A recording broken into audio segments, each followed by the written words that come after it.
Добрый день, Vasily Kudrin. Good afternoon. My name is Vasily Kudrin. The main company where I work now is the audit and consulting company HLB Nesh Audit. By profession I am a controller, risk manager, internal auditor since 2002. I worked in this multidisciplinary field for a major oil company.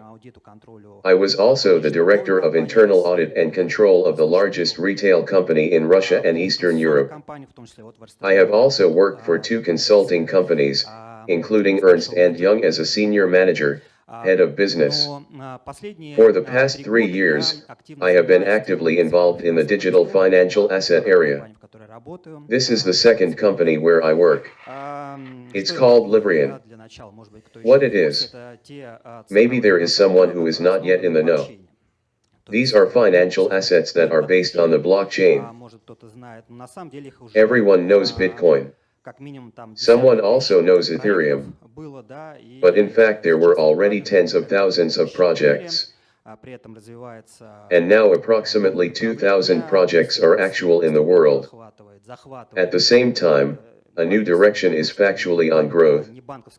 It gradually covers different areas. Today it was said that the non-banking sector is ripping off the economy from banks. This is one example. And indeed now it is already 3 to 4% of the market. But the prospects are greater. They say that in 10 years all the technology related to finance, which embraces banks, stock exchanges first of all, also lending, will go either into decentralized finance or some hybrid version. Even today at the conference I opened the latest news on the RBC website. Banker Alexander Lebedev sold his main share in MBR Bank in December and today invested with partners in a crypto bank. This is one trend. And the small and medium-sized bankers understand this trend, that now there is a good opportunity to enter this market, and get quite good dividends in the future, because it is quite difficult to compete with large banks. After all, there, in the banking sector, a somewhat oligopolistic market has formed. By opening projects in decentralized finance, you can grow quickly without fear of regulatory problems. Now we can say that this market is emerging from the crypto winter. This was a kind of depressive period that lasted from mid-2018. This market is growing now. This is a very promising trend. For the last year I have been saying at almost all conferences that it's needed to pay attention to this technology, to this wave of change. Several waves of changes are going on in parallel. Internet of Things, the Industry 4.0 revolution, artificial intelligence. It is also open data, processing data, and finally the transformation of financial markets using blockchain technology. How to start learning this topic. The classification of digital financial assets is presented on the slide. This is the first aspect to pay attention to those who are interested in learning the topic. If you are faced with any project in the blockchain area, you need to understand what it is connected with, what competing services it is trying to change, disrupt. For example, lending. Then, it will be P2P lending. Or another example, capturing the trade finance market. That is, what we have with a letter of credit and similar instruments is a rather interesting area. It is now changing very well with the assistance by digital financial assets. By the way, here we have a law on digital financial assets. It was nevertheless adopted after long discussions. For example, in Belarus a similar law was adopted a long time ago. Many countries have already adopted such laws. And now it has been accepted in this country. From January 1st, it will be activated. But at the same time, it is already now constantly attacked with some new wishes from various state institutions to toughen up, introduce certain criminal responsibility. But in general, even statesmen understand that this will create a competitive weakness for Russia. Accordingly, what has been accepted is generally quite acceptable so far. Though, of course, it could have been better. The second thing to look at is what partnerships are being built around the emitter of this token or cryptocurrency. Although it cannot be called a cryptocurrency, these are rather security tokens. That is, some crypto analogs based on smart contracts or blockchain that in fact amend securities. In fact, securities are represented by two main, classic types. These are stocks and bonds. Almost all classic security tokens are either representations of stocks or bonds, or hybrid assets. When everything is integrated in one token, both a service or product and a security itself, which are traded on one exchange. This is not just a private, closed placement, but they are traded directly on a specific site. On an electronic platform where an asset can be bought for fiat currency or other cryptocurrencies. And it has a certain value. It can also be a debt instrument, or a hybrid asset, when different instruments are combined, including a service or product itself. That is, this token is in fact a payment instrument. And here several types of economic relations are mixed, both credit relations and relations regarding finance, that is distribution, and even monetary, money relations. This gives great opportunities. This bypasses legislation matters, because in fact the legislation is not ready for this. In general, the modern legislation implementation practice, when for example statesmen gather in parliament and press buttons, does not work here at all. Because the legal provisions in this case fit into the protocol itself. So it is necessary to restructure the legislation system, for which our states are not ready. This can be experimented with at the level of some small countries, Baltics or Malta. But this approach to state governance, that by the way is similar to corporate governance in state-owned companies, is no longer applicable here. So it's something completely different. This is the future, when the laws themselves fit into the protocol, into the technology, and they are discussed and implemented by a decentralized society. On the one hand, this seems to be a theory. In fact, there are already examples. There is an example of Bitcoin or Ethereum, and a number of projects that have grown quite well. For example, Polkadot. Some have not even been launched yet, but already have multi-billion-dollar capitalization, and other projects that are associated with any ecosystems. Third is who is involved in this network. It is necessary to look, individuals or legal entities, and the technology itself. I would watch on the fourth stage. To understand, what is blockchain, what type of linked lists, graphs, and so on.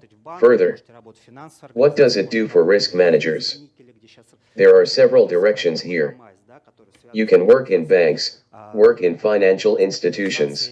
You can work at a metallurgical company.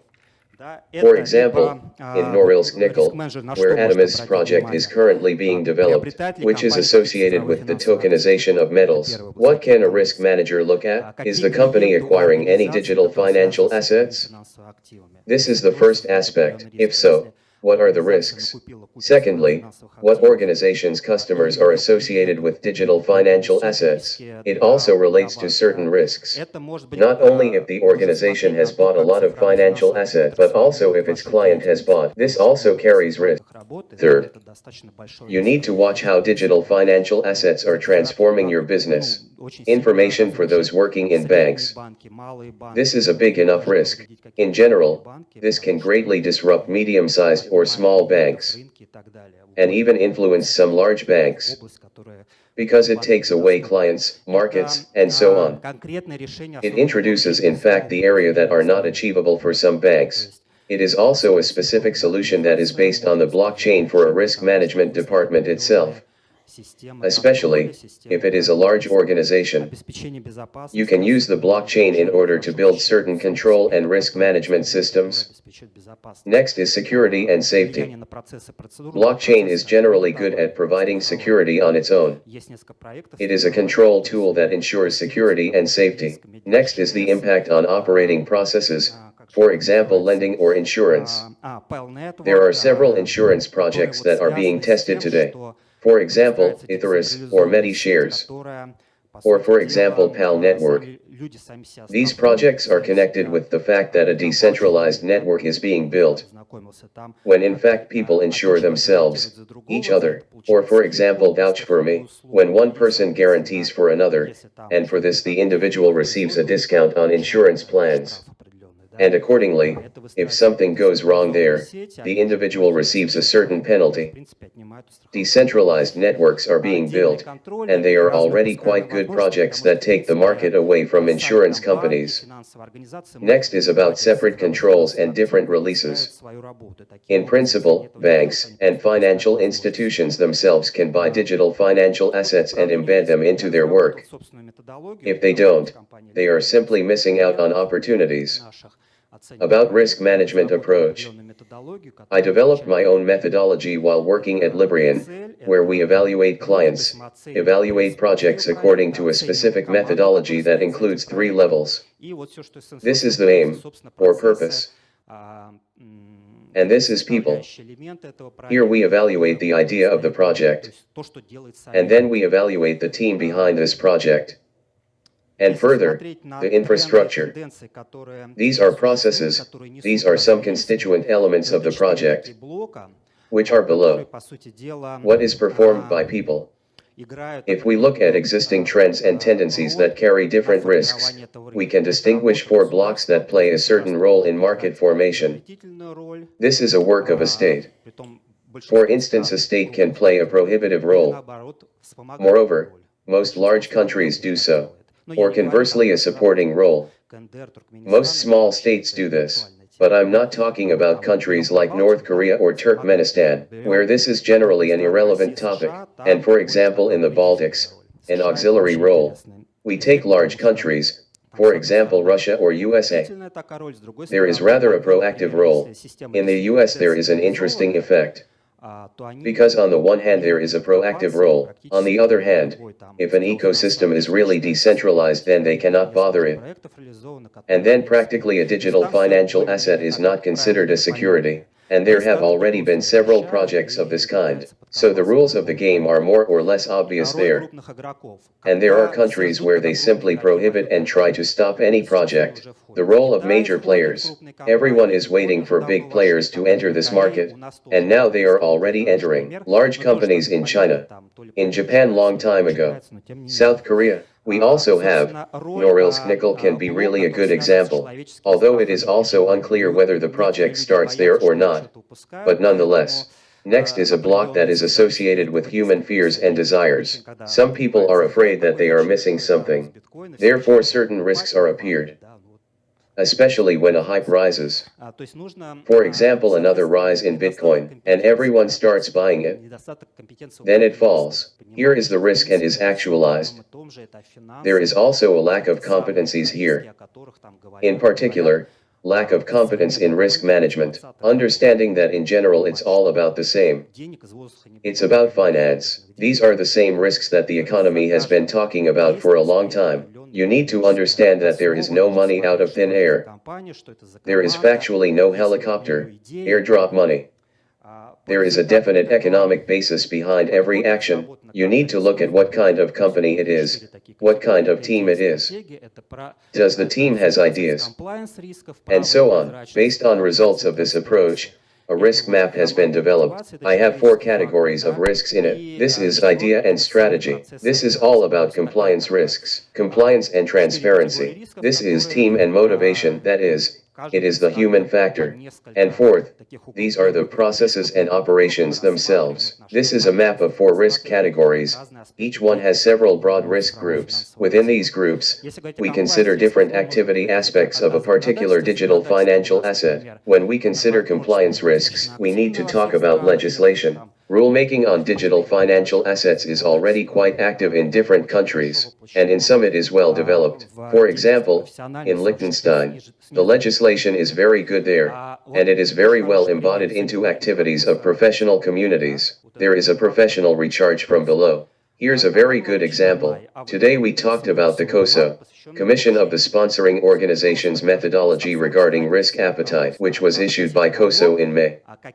And in July, COSO released a blockchain paper. It is not a simple action. Even COSO took care of this. 40 pages of guidance on what risks and controls are built around the blockchain. There are links to the principles of the COSO control model, 5 components, 17 principles, and a whole page is devoted to each principle, risks and methods of managing these risks. 40 pages, very detailed document.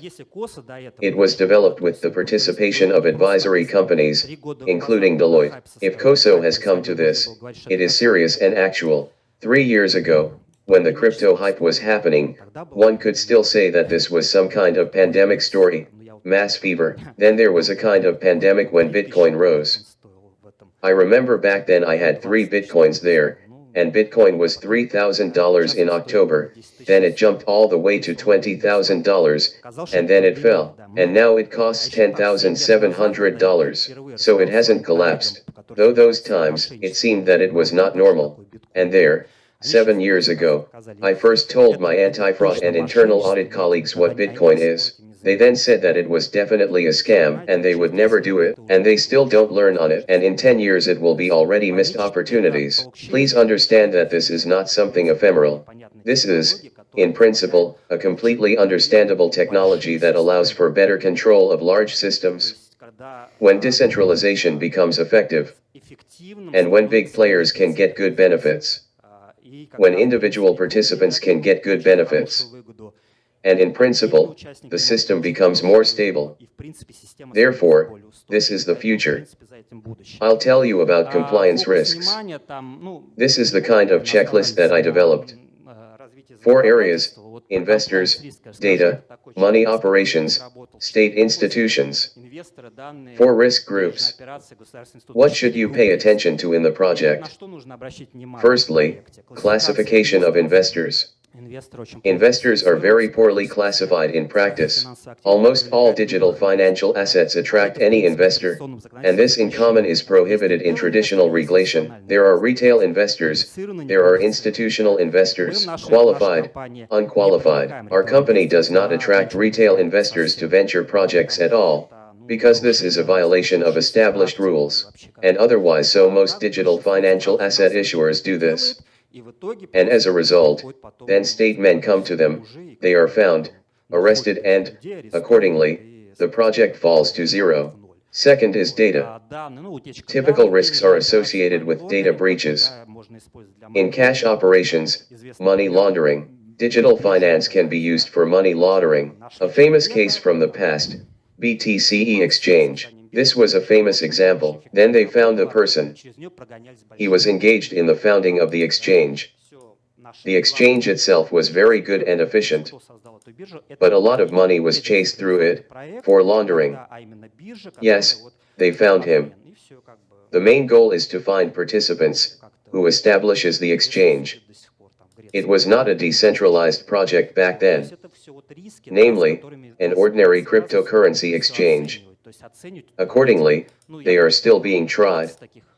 In Greece he was caught. These are all risks that you shouldn't get involved with. We need to evaluate all this. Here I have identified about 20 questions that need to be asked to a project. In fact, there may be more of them. This is only for compliance risks. Actually, I have several such risk groups in my methodology. For example, on a human factor. This is the team assessment. What is the discipline in the project? Are there any problems with staff retention and staff recruitment? So in common the same questions that an ordinary controller or risk manager asks during an engagement that is associated with a process or project evaluation. Is there an internal communication problem? How effective are option and bonus or motivational programs? Are there any risks that a team will lose motivation? The same is true for fraud risks. Venture projects carry big risks. Accordingly, how to build control. This is portfolio management. You also need to look not only at a company, but also at initial owners or issuers. For example, are there any accumulated debts?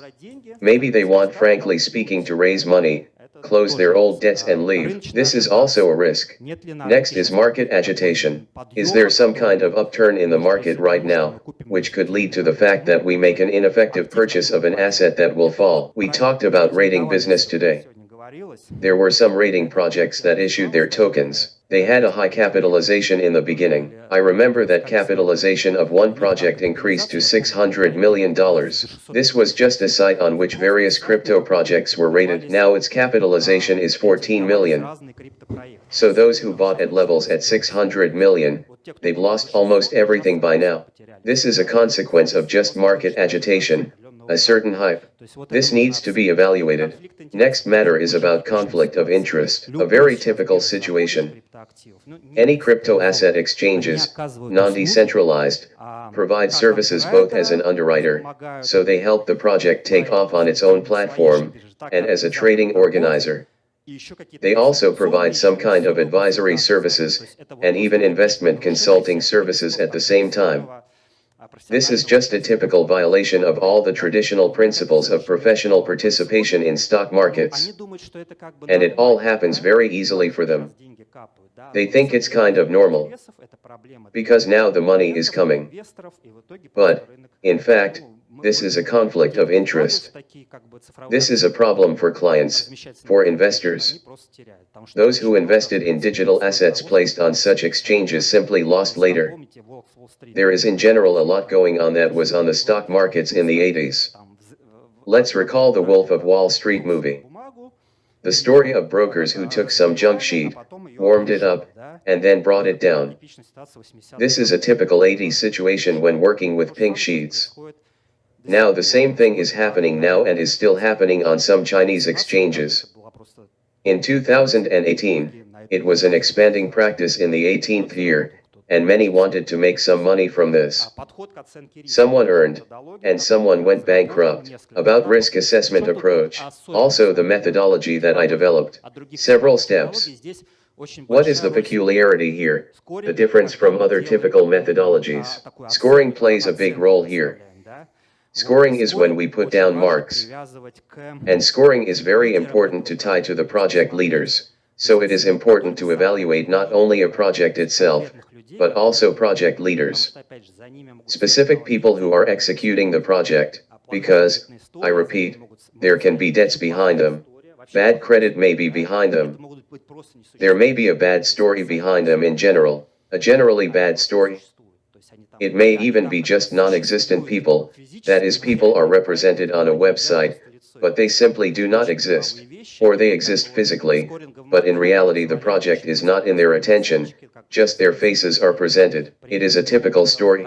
The scoring model allows you to very quickly put down scores, weigh them and apply them. In large companies, scoring is rarely used when assessing risks, but, in banks this is a fairly common practice. When banks evaluate borrowers. And in principle, here you also need to approach the assessment of digital financial assets and projects associated with them.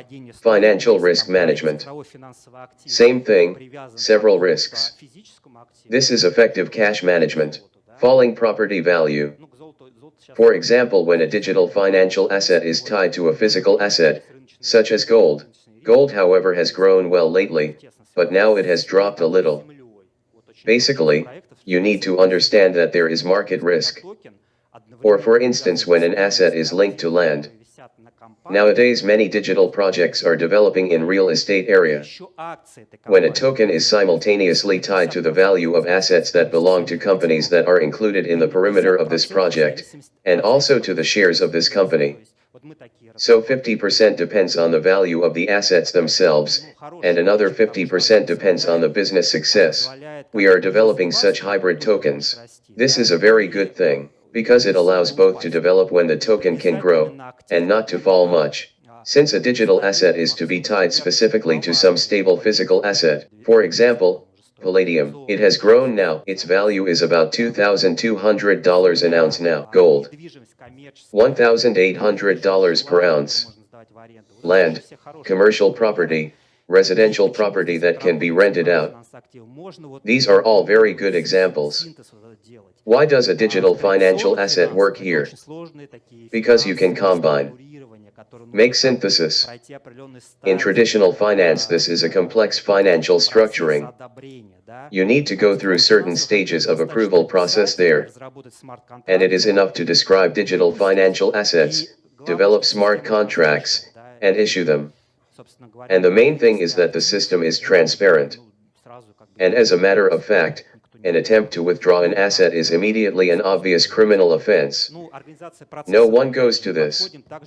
Another example, it's possible to tie it to art. Next is about risks of process organization. Here the approach is the same as for any company. Study of processes. This is not just a look at an asset. It is important to see what happens in these processes. Another methodology that I have developed, it is about exactly how to do a risk-based audit of digital financial asset projects. It is also an audit of digital financial asset management systems, if such a practice is established in a financial institution. Maybe not all financial institutions are doing this. I have not seen this in practice yet. Except for companies that are involved in trading of precious metals. The same approach, model analysis, risk assessment, control system diagnostics, substantive assurance, and recommendations. Everything is the same. You need to understand that we are taking traditional accumulated practices and methodologies, and then we apply them to digital financial assets quite easily. And finally, recommendations for risk managers and internal control specialists, for anyone involved in risk assessment or management. First, track trends. Let's say the RBC website has a whole crypto chapter. Notes are published every day. It is a tendency. Next, study the work of the relevant department, if it exists in the company. Look at those who are involved in blockchain projects or digital financial assets. They are already being created, and even in the real sector. In Russia, by the way, I have mainly met in the form of research developments, the research and development departments. So far, a separate functioning department is a rarity. Also, develop your own methodology. The essentials can be taken from this presentation. Based on it, develop your own methodology. Next, develop competencies. For a start, I would recommend looking at some basic methodologies. For example, read the COSO methodology, which is good. There it is written in terminology that is very understandable for risk managers. Everything is obvious there. It explains everything in 40 pages. Further step is to create your own risk map. Then, study specific digital financial assets associated with risk management. They gradually appear. Finally, you should always understand how a digital asset affects your company. It is necessary to look for this disruption, which can create certain risks for the company. So that's all. Here are my contacts, email, telephone. I will be glad to respond to your questions and requests. Thank you.